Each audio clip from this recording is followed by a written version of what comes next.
Welcome to the Event Engine podcast. This is your host Lee, and on today's show we have the one and only, hey, it's Bogdan from Visual Hive. Mate, how are you today? Getting better. It's not raining anymore, so we're Well, that's feeling good. better about it. You see, I quite enjoy the rain though. I find it extremely relaxing, and I'm one of those people who listens to the rain to go to sleep. So, Oh God, I do the same thing. I do thunderstorms specifically. I don't like quiet rain, yeah. but I do have a dog and a kid, so I have to go out of the house quite a lot. And I've got a Springer Spaniel, which is quite white, so it gets Yeah. dirty every day. Oh So that's why yeah. I hate the No, rain. I can imagine that's no fun at all. No, that's not the fun part of the rain, definitely. Not at all. Speaking of fun, though, and this is a great segue, you are the founder of Visual Hive. Could you let us know what inspired Visual Hive and what it is that you guys do? Visual Hive has a relatively long history, ironically. So I started Visual Hive in 2019 out of an experiment. So my background comes from media and photojournalism specifically and production. And but I've turned my best friend Nathan gives me this best description. So I'm a former photojournalist turned data scientist. So I really like the idea of what content is, regardless the form of content. And content, technically speaking, nowadays is a behavioral trigger. It can be a bad or a good behavioral trigger. And I was fascinated by the way Reuters and Red Bull, two of my kind of early trainees and companies I worked for and kind of for me, used content to sell other products. In Red Bull's case was a can, and in Reuters' case was financial services because that's Yeah. what how they make money. But they use content to position their brand. They use content to trigger behavior. They use content to build communities. They use content in many ways. And I was fascinated how bad the event industry is using content. I used my previous company used to work on like a photographers on demand type of concept Hmm. called Splento, and we did quite well. But the company moved in a different direction. And in a January, with my friend Nathan, we were sitting down and well, we need to do like an engine for this kind of content because it's nothing that links them together. And keep in mind, this is way before the AI was what AI is today, and we think Yeah. AI is today the magic one kind of thing. And we've started building from there, and it just started on the idea that look, we've events and specifically like your target audience, we're talking about trade shows and conferences, are one Sure. of, if not the biggest content producers in the world, Hmm. especially around video. Yeah. Talking about volumes here and not talking about Netflix type of very sexy things and very nice things, but good content, technically speaking, if you know how to make it work. And we don't do anything with it. We don't know how to use it. We don't know how to add value to it. And that's kind of how Visual Hive started. Very So what? broad concept. Oh, of course. So, what are though those common pitfalls then? So, let's just think about my own event. I've put on several events myself. We've done the video of all of the talks, etc. We've got some great B-roll footage as well of the event itself to capture the ambience of the event, etc. It's now taking up terabytes of space on my Google Drive, and I have no idea what to do with it. So, I am probably a typical event organizer. What You are are the somewhere in the pitfalls? middle. Yes, you are definitely somewhere in the middle. Look, you've done the first bit. You've recorded it. I've seen Mhm. so many companies, and I've talked to companies that wanted to use our services to improve and get more out of their video, and they didn't have any Mhm. video. So Right. we're not a production company. We can help you produce. We can help you te- tell you how to produce it, not necessarily produce it itself. But Mm. if you don't have any content, it's dead in the water. Yeah. There is no conversation. The other common pitfall is that you put it on a Google Drive, which is almost the equivalent of putting it on YouTube. Yeah. And why I say that, and I know it's kind of controversial because YouTube now is the kind of the best Google, one of the biggest search engines in the world. The way I look at YouTube is, those prank cameras and all the videos that we watch now on Facebook and Instagram stories with funny bits. It's There was a show on ITV that curated those bits, like the best of cats and the best of that and the best of that. YouTube is like that. It's like everybody dumping everything with no curation. There is almost no chance of you searching and actually finding something relevant. I'm not talking about finding your half an hour, 45 minutes, 1 hour, 8 hour conference. I'm talking about something relevant. And I'll put a caveat here because it's not every case is specific because we are in events and events is a very broad thing. Yeah. But the most important thing that your audience has is time. If you're going to give them a hard drive, let's put it like that, or a Google Drive with I don't know how many hundreds of hours spanning, I don't know how many years of content, nobody is going to watch it. Yeah. Simply because as far as I know at least, and I hope I haven't missed this once, but we're not Netflix. We don't have drama, we don't have murder, we don't have sex, we don't have love, we don't have things like this on Hmm. stage. We have knowledge, which is highly valuable, don't get me wrong, Yeah. but we have knowledge.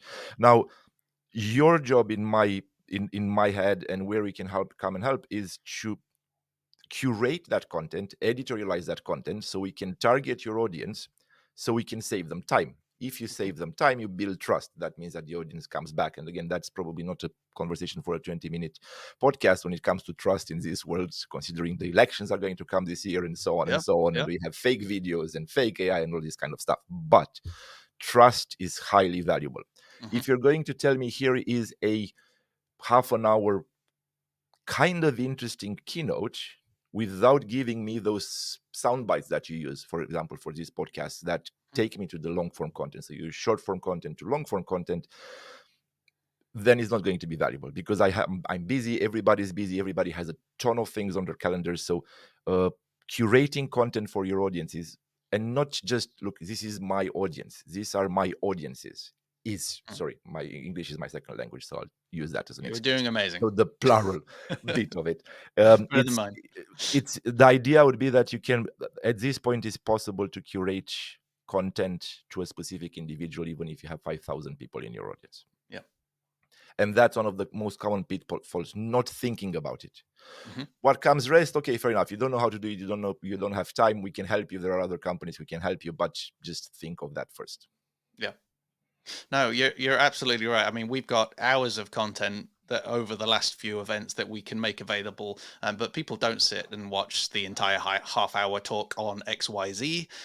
Most people might read a blog. Most people might maybe watch a short with a soundbite, like you've just said. And I'm just thinking of my own consumption of, say, Netflix. I actually just find all of that content too overwhelming. There's too much, and I end up flicking through for ages and then not watching Yeah, anything, and actually absolutely. going back to Instagram Reels and then showing funny Yeah. ones to my wife. So It's that's the the norm. best show on Netflix is browsing through content.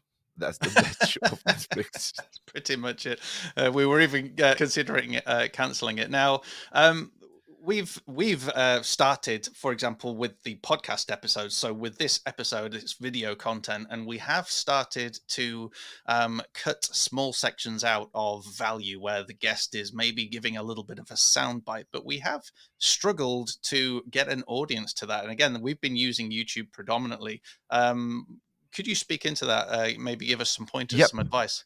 I haven't seen your videos on YouTube, although I do use YouTube, and I Hmm. think this is a great segue. I'd seen them on LinkedIn. Hmm. So the idea is to find out your audiences. Yeah. So I use YouTube for NBA basketball, for example, and Okay. I use YouTube for AI talks. So when I'm trying to learn, I use to YouTube for kind of dev demos and things like this. That's where I kind of go to YouTube. I like how to set up my microphone, or things like this that are Yeah. very practical, or the highlights from the basketball.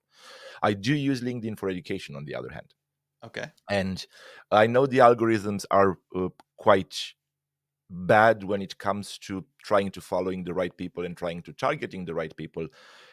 But you need to look at how the video is a layered cake. So you need to look at keywords, and how you use keywords, how you use your transcription, how you use your posts. So all of that kind of the sun with big capitals and everything else are bad for the for LinkedIn's algorithm, or for YouTube's algorithm, because everybody does it. You have to have the text assigned to it, so it's not just a video, it's more and more and more adding to it, and it's about the interactions, and it's about knowing when to post when your audience is online. But from my perspective, I think more importantly is consistency. So you want to post, you get more engagement at 8 a.m. on Tuesday. I'm just giving a random example. Yeah. 8 a.m. on Tuesday, post 8 a.m. on Tuesday, because I know that at 8 a.m. on Tuesday I'll see something from you. So it creates that response from my brain. I go, oh, at 8 a.m. I find something valuable from Mm. Lee, and I'm going to watch it. If I don't have it, I'm going to go for it. I'm going to look for it. I'm going to try to find it. The most complicated thing is when you start understanding your audience, is to start bringing them towards your own platforms, because Yeah. we're going to see a move in the next 3 to 5 years out towards Web3, which is technically speaking bypassing these big platforms like Facebook, Instagram, LinkedIn, and so on. Hmm.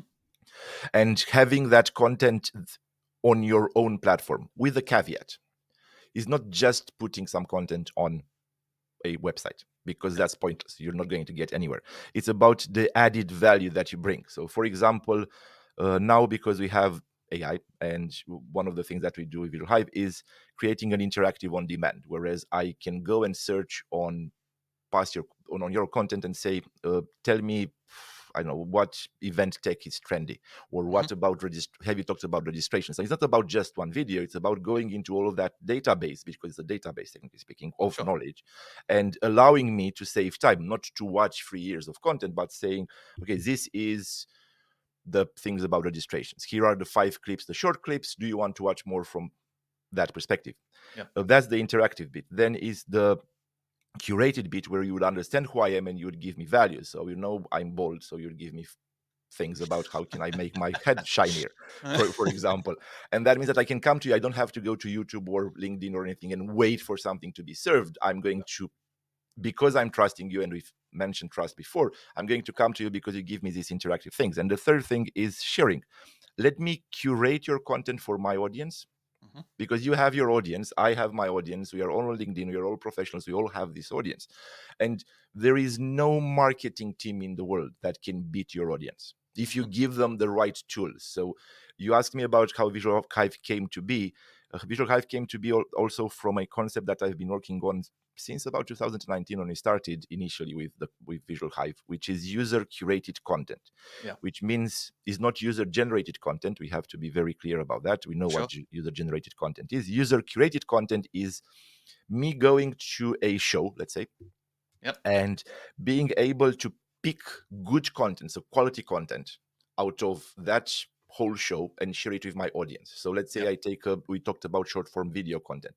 Let's Hmm. say I have a tool, an app, which is something that we are building, for example, Visual Hive, where I would save my most interesting paragraphs from Liz's keynote, Yep. and I would have that and afterwards in small clips, which is very doable.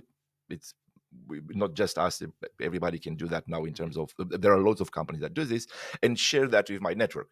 Now, Hmm. if you have 100 people at your event, I'm not talking about big events. I'm talking about 100 people at your event. If Yep. half of them share a clip on social media from your trade show, Yep. you've got 50 clips going out on a day. Yeah. You Nobody I know of, and I'm talking about Mobile World Congress and the big shows with big money, don't have the capacity to have that. Yep. Now, take Mobile World Congress or Money 2020, here you have 20,000 to 100,000 people.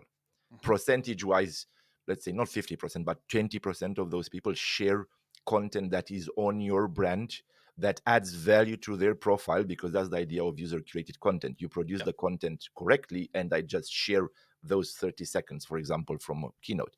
Yeah. You can't beat 100,000 people.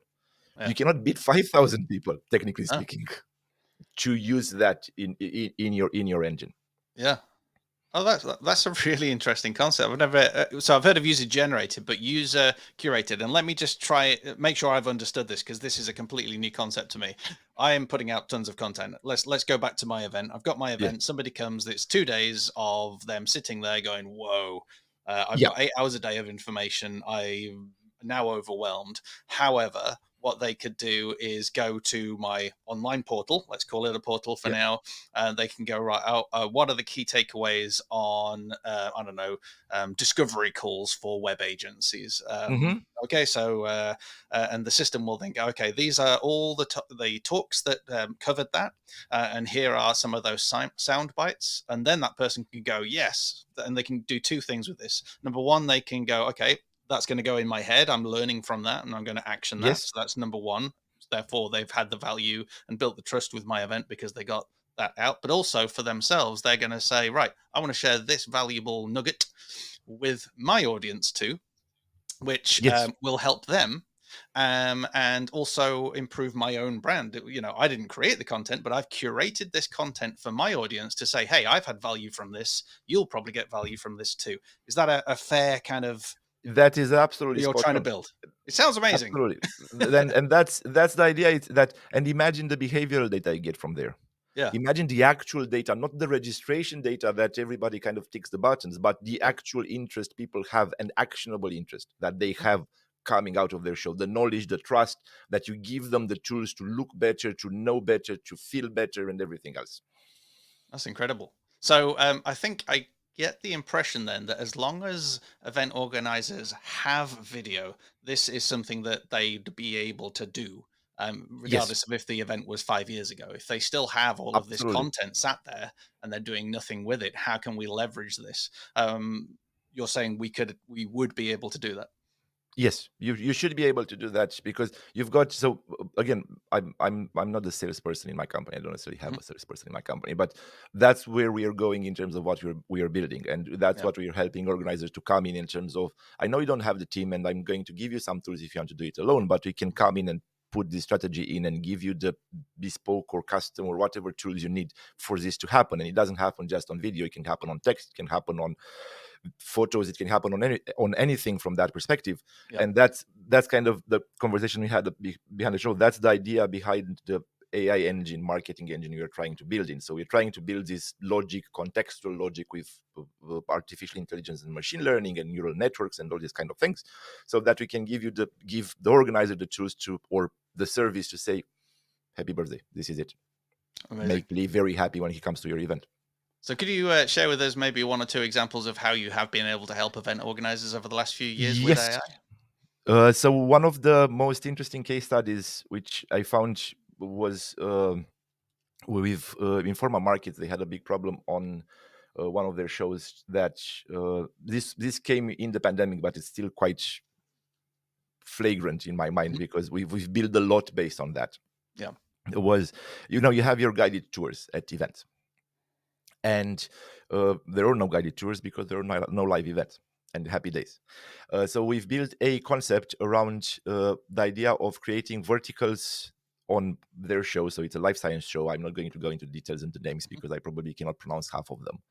Mhm. Whereas we used video to engage the buyers and created, the output was fantastic because, so the idea was that we had innovation verticals. So within each vertical we had 5 to 10 companies that were creating something innovating. We created a series of 3 questions or 5 questions, I don't remember exactly, for each company, so it was the same question.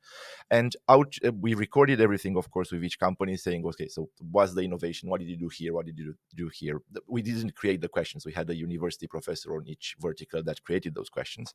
And out of there we created this pyramid of long form content, whereas this leader of the vertical, the university professor, would conversate and would explain why this is an innovation, what each company does and why it's important and where it goes. And Mhm. then you went all down to every single question answered in a certain way, every single, like, 3 questions, every company, every vertical, or the verticals. You can query the content, and we started targeting these at buyers, understanding who the buyers are, putting this short form content so we can manage their journey from, oh, this is interesting, I've seen Yeah. this 90 second, I want to go to see the next one and the next one and the next one, and actually go and see the company. Mhm.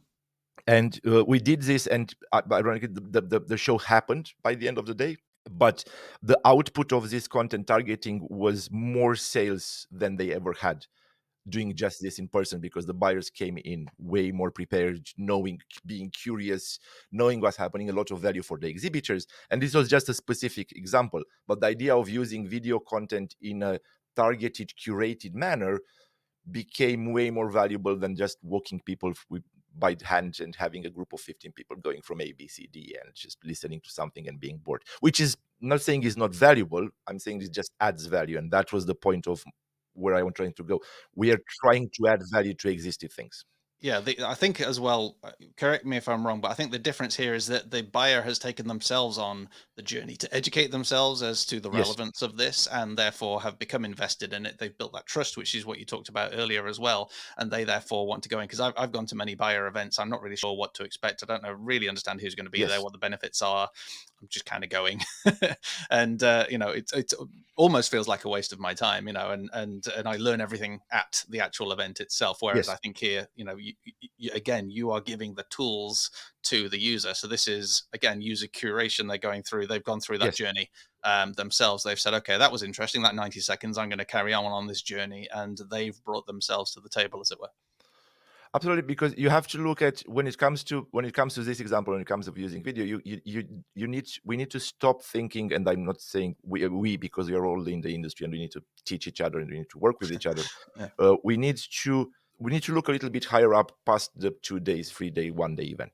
Yeah. It's because behavioral changes before, behavioral changes during, and behavioral changes after. So we have to curate the experience, regardless what the experience is, based on that. How am Hmm. I accessing? Am I digital? Am I online? Am I again? It's where am I? How am I talking to you? It's that ongoing thing. With the caveat, which is one of my pain points in the industry, there is no 365 engagement.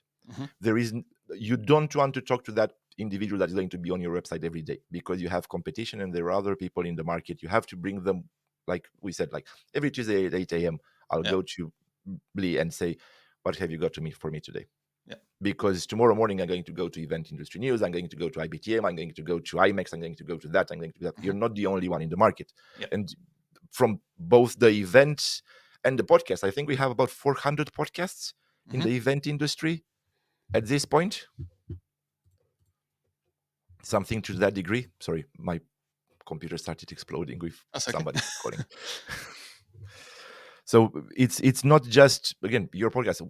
I have a podcast. Everybody kind of has a podcast. There are 450, so you don't expect me to just come to you, Mm. build trust, and know that I'm going to listen to at least 4 or 5 other podcasts on the road. But if you give me more tools, I'm going to share your name better because I trust you more. No, that's really valuable. I mean, I myself have another podcast. I've got the Event Engine one. I've also got the Trailblazer FM podcast, which has got Yes. 450 episodes on. We've been going for like 8, 9 years now, etc. And I'm just thinking several things here, but the main thing I'm thinking is I have an awful lot of highly valuable content with some amazing guests, Mhm. which has added value to thousands of people around the world. And I know I could, giving them this opportunity sounds rather exciting. Now, you did mention we're talking on podcasts. Your Yes. podcast, could you tell us a little bit about yours and how we can go and check it out? So the podcast, the podcast I co-host, because I'm not alone. I'm not that brave. I co-host it with this amazing individual called Moraine van Buren. Hmm. He's the founder of Event Mender. It's live every Tuesday on LinkedIn. So we kind of raised the bar a little bit to put more pressure, Yep. because again, that's how we like to do things. And you can find it on LinkedIn, and then you can find it on YouTube or on any podcast Awesome. spreading content thing that exists out there, from Google to Apple to whatever it is. And folks, we will make sure that there will be links in the description. So that'll be on the show notes and on our website as well. So you can go ahead and check that out. So, Bogdan, we are coming into land. I would really love Yes. to know the best ways for people to connect with you. And then we shall say goodbye. Best ways is LinkedIn. You can find me on LinkedIn, or on email on bogdan@visualhive.co, and or yeah, just call me at some point if you want to. Folks, if you want to have a conversation, get in touch. He's a legend. Thank you so much for your time, buddy. Have a great day, and we'll have you on Thank real you. soon. Cheerio.